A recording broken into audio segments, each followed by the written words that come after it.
This is John Cola with OKRaw.com. Today we have another exciting episode for you. In this episode, I'm going to show you guys how to make cheater kraut. Yes, I called it cheater kraut.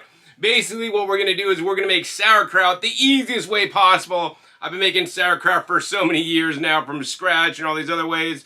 But I want to show you guys my cheater method that'll make you guys a sauerkraut faster, easier, without mold, and quicker than making it the traditional way, because literally what we're going to do today is we're going to use a starter brine. So today we're using the wild brine. This is the raw organic sauerkraut. You got to make sure you use a raw kraut if you want to do this. Basically what we're going to do is we're going to use this kraut and its juice that it comes with as the starter mother to basically inoculate our cabbage with a good quantity of mostly lactobacillus bacteria that'll then ferment our cabbage. Furthermore, what we're going to do then on top of that is we're going to go ahead and put it into half-gallon mason jars, weigh them down with glass weights so it stays submerged under the liquid, and then more importantly, we're also going to put them with vacuum lids on the top, so in an oxygen-free environment, mold cannot grow. And then you're just going to want to repump your lids with a vacuum pump every few days, because as the sauerkraut ferments, it will give off CO2. That will then, you will lose the seal on the vacuum lid. I mean, and that's pretty much what I'm going to do today. I have a few accessories, that I'm going to be using, and I'll explain what they are and how to use them. I'll post links down below to my Amazon shop if you should need any of these unique accessories to make your own kraut. So as I said, I'm going to start with the wild brine. You could do this from scratch, but I like to use a starter culture or a starter kraut. I mean, this one is brand new, not even open. This was purchased at Costco. That's the cheapest place to buy the sauerkraut.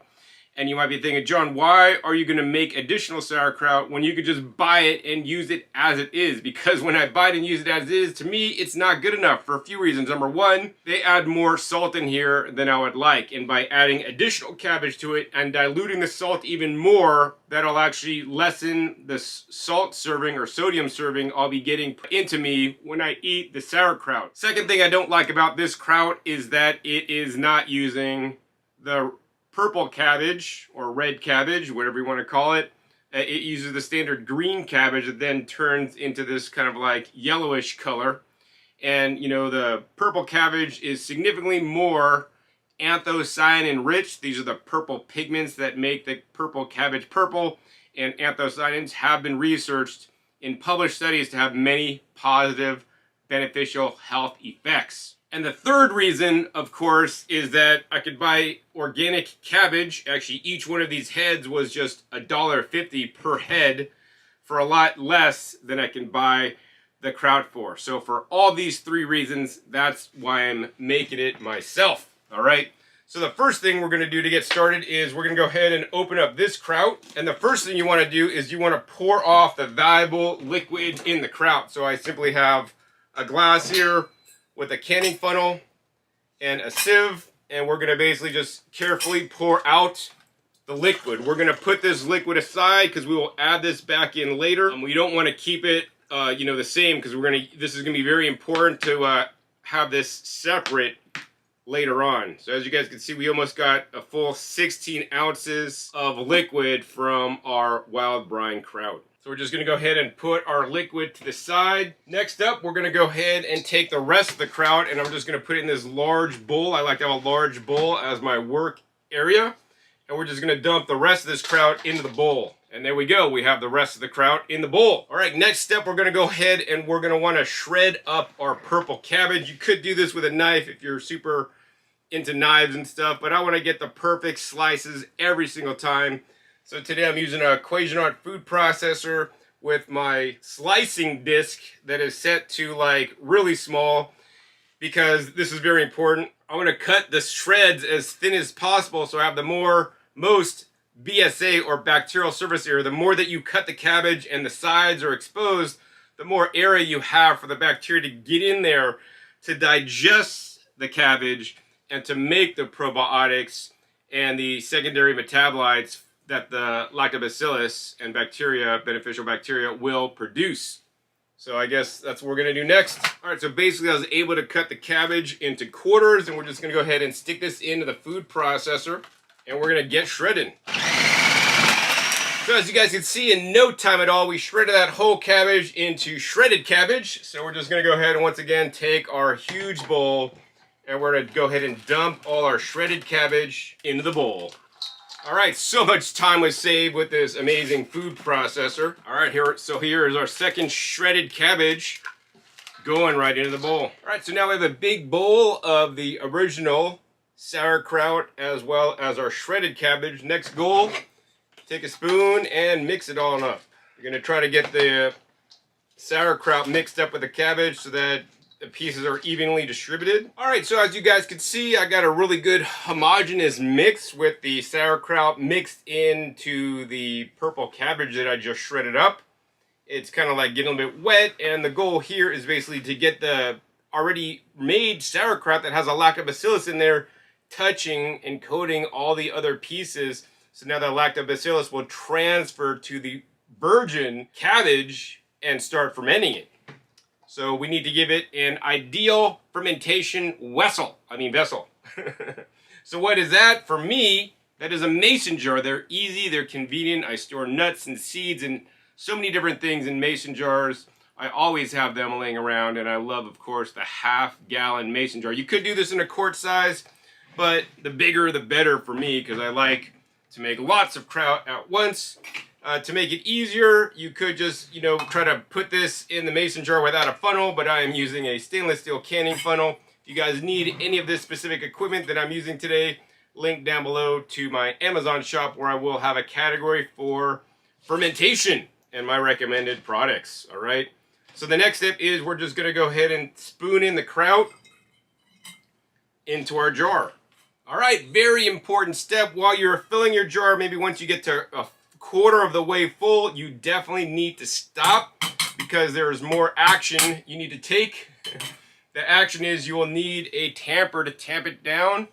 This is actually a bamboo tamper I got actually off Amazon for kraut. So basically what you're going to do is you're just going to basically take the kraut and you're just going to shove it down. What you're trying to do is you're trying to take out all the air pockets and airspace in there, and also crush the kraut so that it starts releasing some of its juice.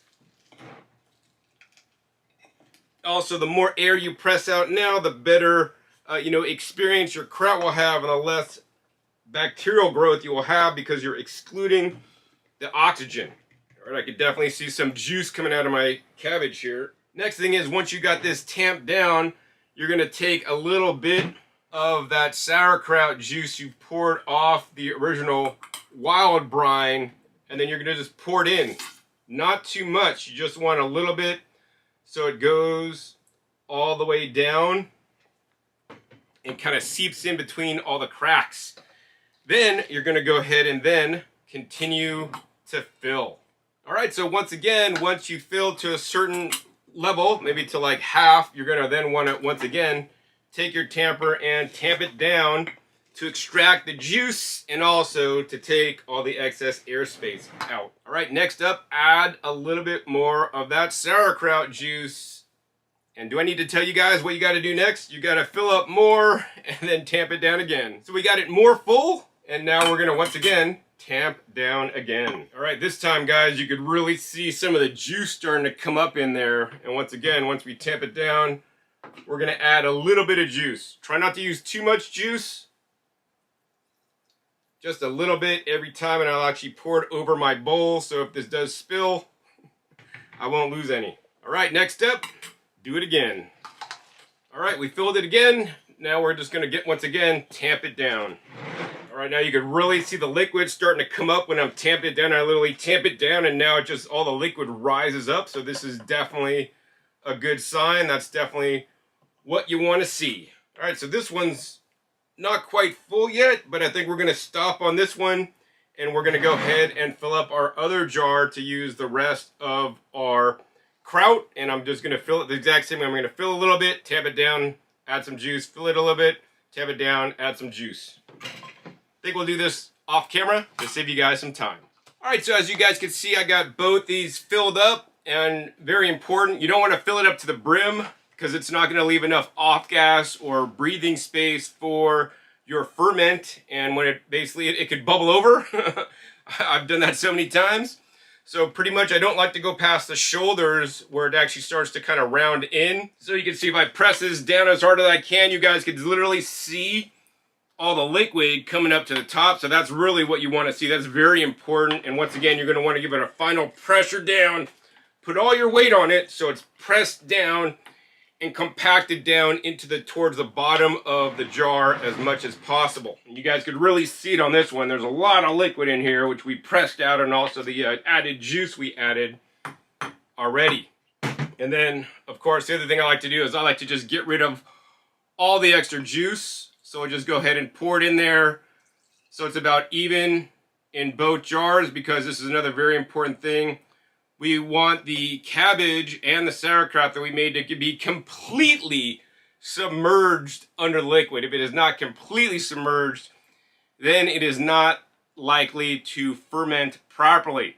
So you guys can see we added the extra liquid, and we have a good, at least maybe, if we press this down, we have probably at least a good inch of just the liquid, and our mashed down sauerkraut below it.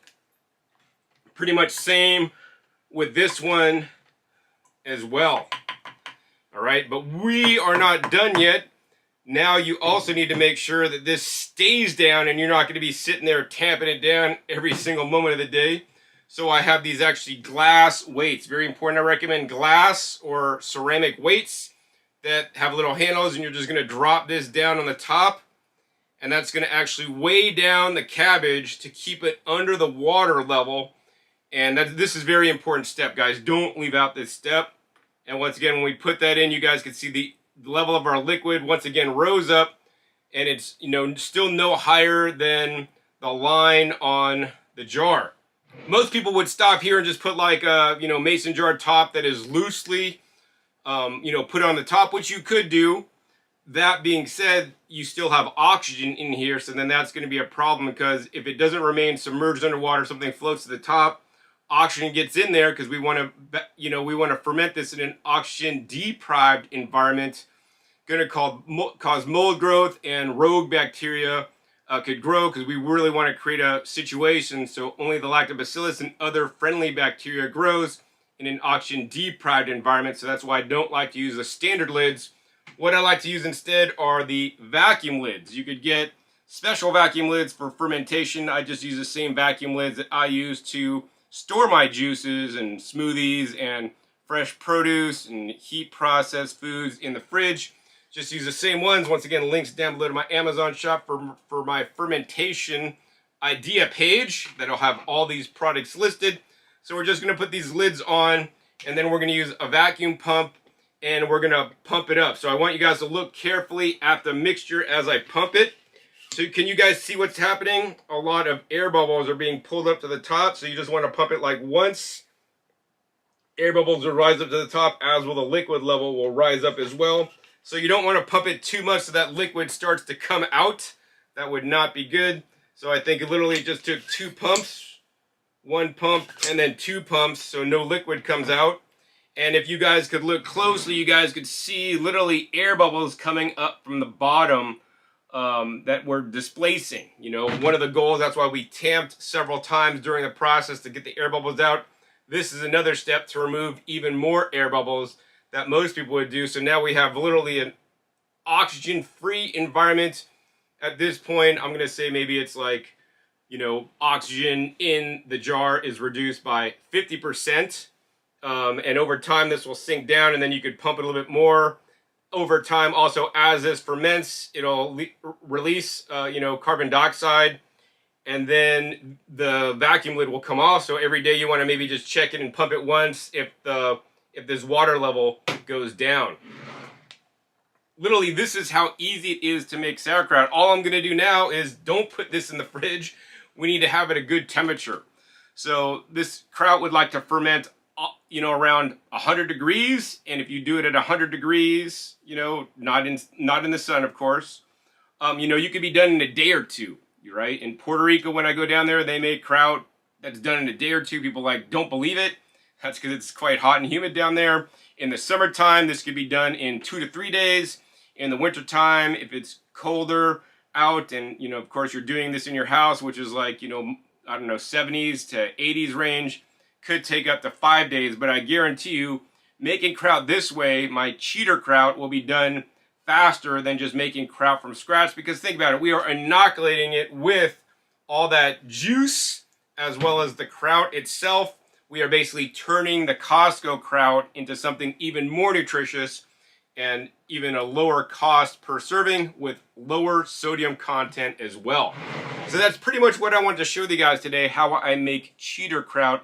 Now you guys know how to do it too. The exact steps I use to make this cheater kraut that can be ready in as short as 2 to 3 days. I really hope that you guys enjoyed this how-to episode where I'm creating recipes and showing you guys how to make the healthiest plant-based foods. If you guys enjoyed this video and loved it, be sure to give this video a big thumbs up. More importantly, share this with other people so that they could turn their Costco kraut into a more nutritious kraut with less salt per serving and cheaper cost per serving as well. And of course, more anthocyanins.